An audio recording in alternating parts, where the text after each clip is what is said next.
Olá pessoas, bom dia, boa tarde, boa noite para todos e todas. De novo estamos aqui com o nosso segundo encontro virtual, na realidade, né?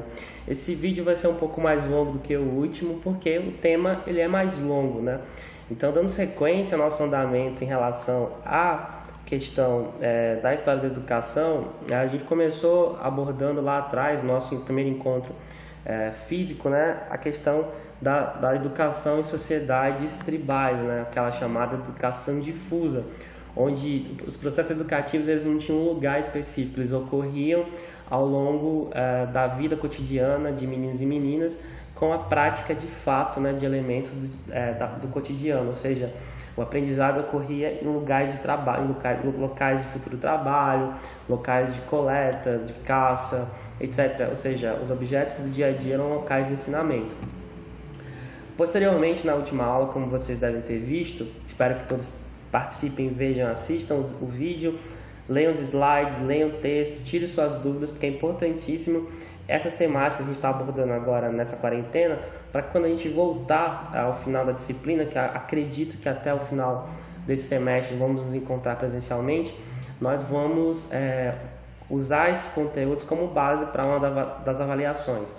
Então, seguindo aqui adiante, então a gente está tendo, estamos observando, na verdade, nessa aula, modelos educacionais ao longo do tempo. Então, a história da educação ela serve para contar basicamente a história de como as sociedades elas praticam a educação. Então, como eu falei, sociedades inicialmente as tribais, educação difusa. Na última aula, a gente observou a educação nas sociedades da Antiguidade Oriental, então Egito, Mesopotâmia, especialmente povos que se desenvolveram ao longo de grandes cursos de água, começaram a criar estruturas complexas de Estado e, ao mesmo tempo, começaram a pensar a educação como algo fundamental na construção da sociedade. A partir dessas sociedades, né, a gente tem exemplos de como a educação ela começa a sair da prática cotidiana e começa a se encastelar, ou seja, ficar concentrada num lugar. Então, por exemplo, no Egito, o local de aprendizado eram os templos, né? Onde os escribas aprendiam, ensinavam a escrita, por isso que ela é muito concentrada na mão de poucas pessoas. Então, se começa a pensar que a educação ela tem um papel importante, econômico, político, social e cultural, e nesse sentido é importante padronizá-la. Então, as sociedades da Antiguidade Oriental elas têm um processo de padronização educacional, de concentração do conhecimento na mão de poucos. No caso da Grécia, algo parecido acontece de certa forma, mas no caso da Grécia, ela acaba tendo uma relação muito forte com o nosso modelo educacional. Então, ela tem algumas características, especialmente no começo da história grega, em relação à questão da oralidade, ela lembra muito essa educação difusa, mas ao longo dos séculos, os gregos antigos vão começar a criar um modelo de educação que vai servir de parâmetro para outros povos, por exemplo, que a gente vai ver na próxima aula.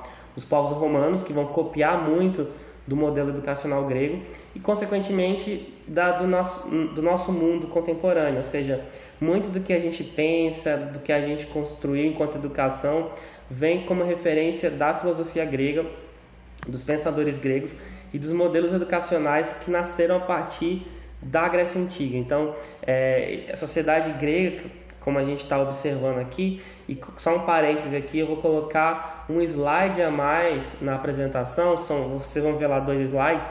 Esse daqui eu recomendo que vocês observem, que é o que eu estou usando para fazer essa minha fala, por isso que eu estou de vez em quando olhando para o computador aqui do meu lado. Mas vocês podem encontrar lá os 2 slides, que eu vou colocar esse slide e o slide do ensino médio, para quem quiser relembrar um pouco da história da Grécia, porque é importante o contexto, né? Saber de onde veio, para a gente poder pensar com mais base, né? Então, quem quiser observar o slide que vai estar lá, dá um suporte legal e tira muitas dúvidas. Então, se for fazer isso, veja o slide do ensino médio sobre Grécia, depois você vai para esse slide aqui e no final você lê o texto. Então, no final desse vídeo eu vou falar sobre a questão da sequência didática para você poder entender melhor esse conteúdo ao longo dessa aula, dessa sexta-feira que a gente está colocando aqui no aula, tá certo?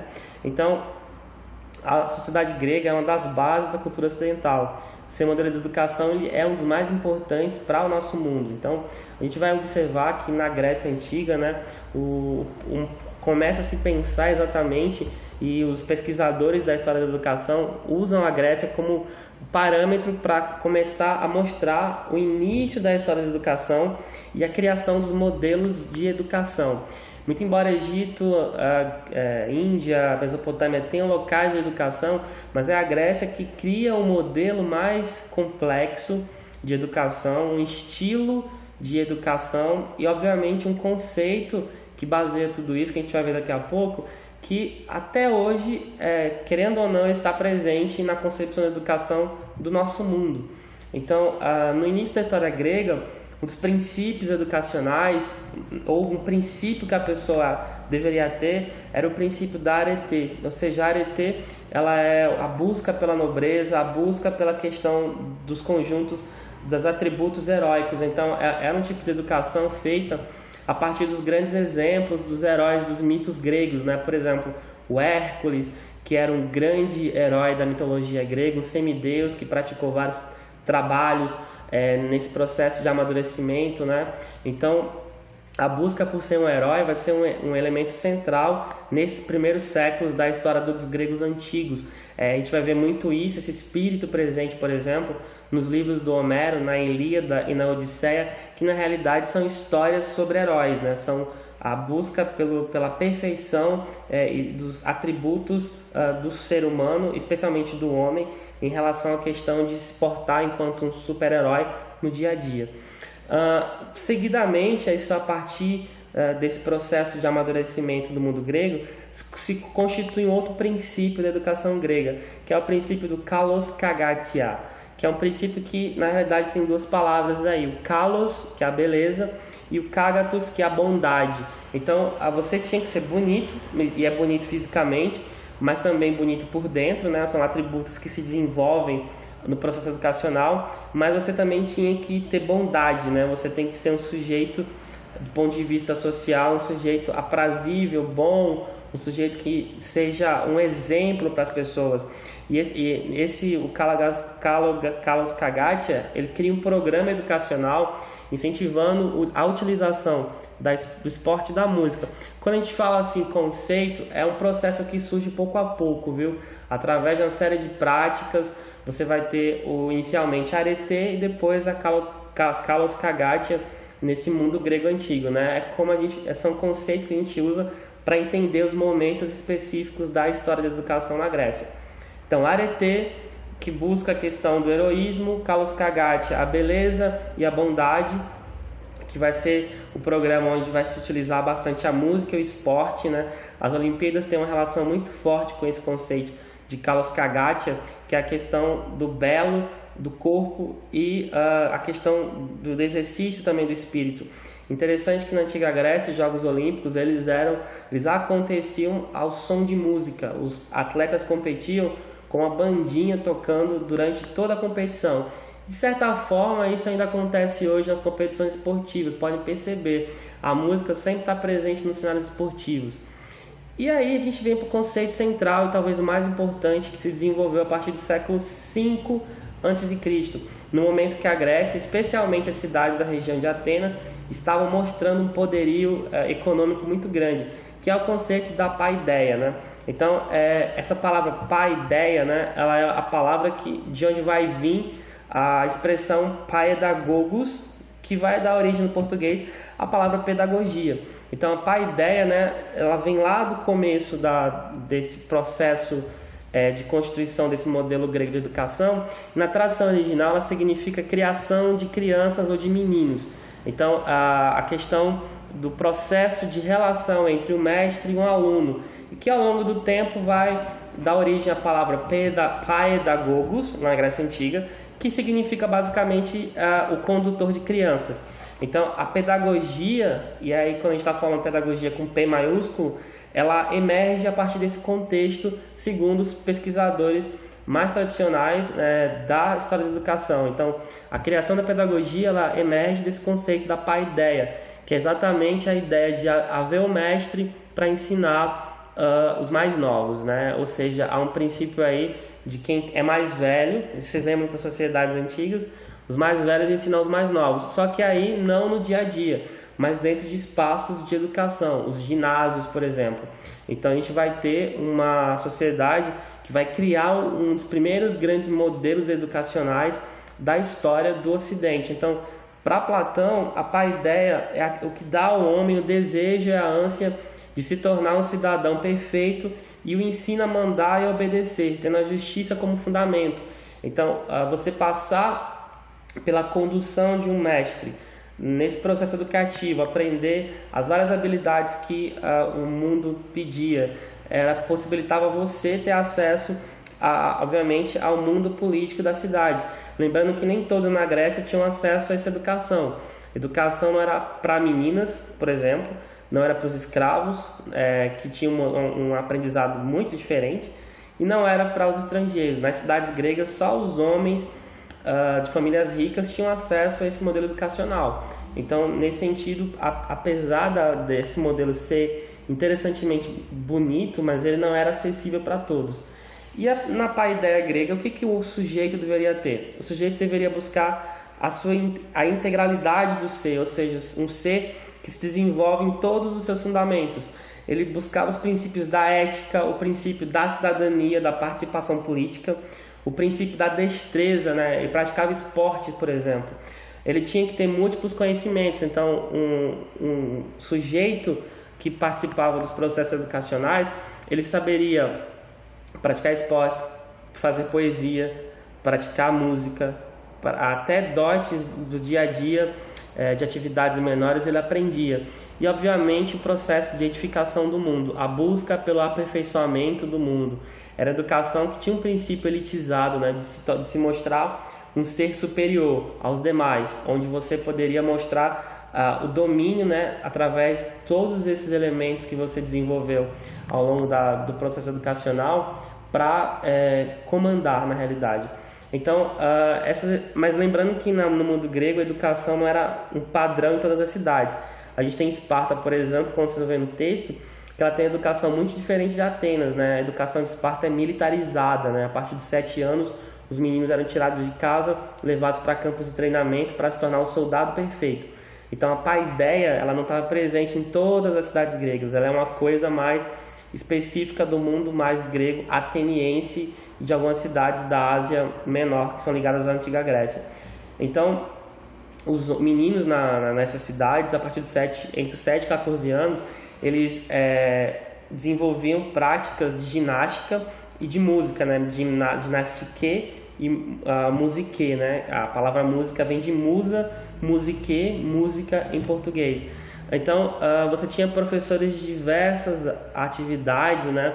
E as famílias contratavam diretamente os tutores para poder desenvolver essas crianças. Interessante que em muitos momentos da história da antiga Grécia, especialmente em Atenas, você vai ver o surgimento da figura do Éfebo e do Eromenos. Ou seja, em algum momento a família contratava um homem mais velho, o Eromenos, para ele dar aula para esse Éfebo. E muitas vezes tinha uma relação muito complicada entre esses dois sujeitos, né?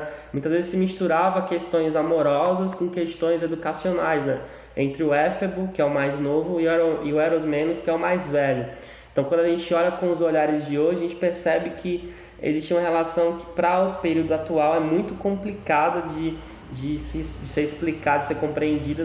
Hoje em dia não teria espaço essa relação, mas para os gregos antigos isso tinha algum tipo de serventia, mas obviamente que não é um modelo adequado para a nossa sociedade. É uma coisa muito específica lá da Grécia Antiga. Então, essa sociedade, querendo ou não, ela vai ser pensada como base para esse mundo ocidental, obviamente guardadas as diferenças e as adaptações. Uma parte muito importante desse modelo de paideia, ele se desenvolve, é copiado e se transforma no mundo ocidental. No slide vocês vão encontrar um vídeo, né, onde vocês vão perceber um pouco da música enquanto elemento central do aprendizado na Grécia Antiga. O vídeo tem legendas, é um vídeo curto de 4, 5 minutos, vocês têm que ativar a legenda para poder assistir, ele está anexado no slide. Quando você chegar no slide dele, você vai clicar para ele tocar. Então é importante que vocês prestem atenção e observem esse adendo, né, como parte da aula.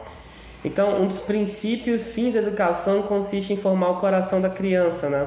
Enquanto ela se faz, os pais, o preceptor, os parentes, os mestres fatigam-na com máximas habituais, cuja impressão tais educadores enfraquecem pelos próprios exemplos. Por vezes, as ameaças e os castigos afastam as crianças das verdades que ela devia amar. Então, a gente tem uma educação que tinha castigo, uma educação que tinha buscava o excesso muitas vezes, os alunos praticavam esporte exaustivamente, então tinha relação muito conflituosa entre tutor e tutorado, ou seja, castigos físicos inclusive. Então, como eu falei, não era um modelo perfeito, a gente não pode idealizar esse modelo grego, porque ele tem muitas questões, como eu falei, da relação éfabo-menos, que não se adequam, por exemplo, para hoje.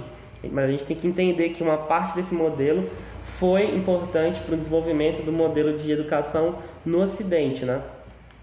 Então, leiam com atenção o slide, só agora umas orientações em relação à sequência. Eu recomendo que vocês primeiro observem, quem quiser, no caso, o slide do contexto do mundo grego vai estar presente no ambiente. Vocês observem o contexto para lembrar, né? Grécia Antiga, onde era, como se desenvolveu, características, etc. Aí passa para o slide da aula que está lá, a Grécia e a educação, falando sobre a paideia. E depois você vai ler o texto. E esse vídeo, eu acho que você pode assistir independente do momento, ou antes ou depois. Mas ele está apenas basicamente para explicar para você todo esse contexto, para que você possa entender. Agora, é de suma importância que você leia os textos, para que na semana que vem a gente possa fazer atividade lá no ambiente virtual. Quando a gente tratar de Roma, nós vamos tratar na atividade de Roma e de Grécia. Então a aula de hoje, essa aula, ela vai estar conectada diretamente com a aula da semana que vem, que a gente vai abordar o princípio da humanitas, que é um princípio que pegou bastante da paideia e foi adaptado dentro da sociedade romana. Tudo bem? Então é isso. Vejam os slides, leiam o texto, vejam meu vídeo, tire dúvidas lá no ambiente que eu vou estar lá, e a gente vai ao longo da semana conversando, e possivelmente teremos até, vou tentar organizar uma aula no nosso ambiente virtual ao vivo, né? Um hangout, uma aula numa sala virtual, para a gente poder se ver ao vivo e conversar sobre educação, tudo bem? Se cuidem, lavem as mãos, cuidem das famílias, saiam o mínimo possível e vamos tentar vencer o corona, mas também sem deixar de aprender no nosso ambiente virtual. Até mais, pessoal. Tchau, tchau.